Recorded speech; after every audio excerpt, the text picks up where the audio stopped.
සීනි සම්බලේ හරි ගැස්සලා ඉවරයි. අපි භාජනයකට මේ ටික බෙදා ගන්නවා.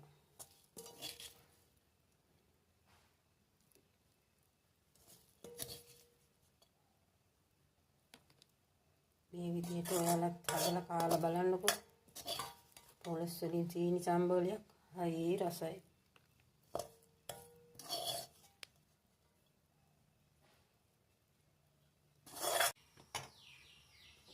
දැන් අපි සකස් කරගත්තු පොලස් ටික මේ විදිහට තැම්බුණාට පස්සේ භාජනයකට දමා ගන්නවා.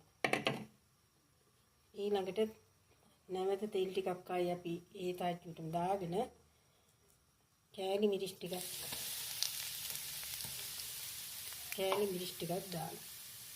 ඊළඟට ඉනසල්ලට කීපයක් කුරුළු පොතු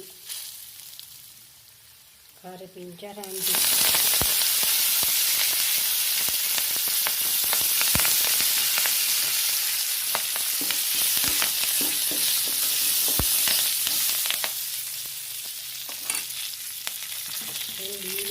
වැඩිපුර දාගන්න.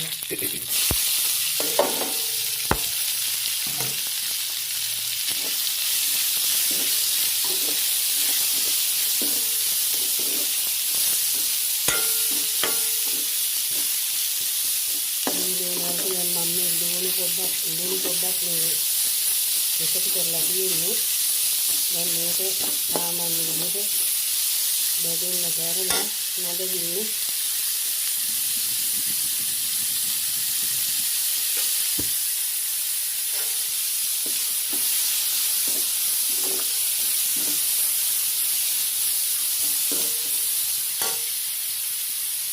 කෑලි ටිකක් එකතු කරලා හොඳයි.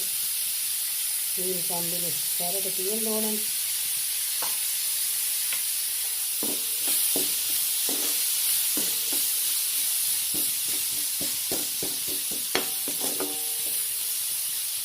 දැන් අපි මේකට දියමලා ටිකක් එකතු කරගන්නවා.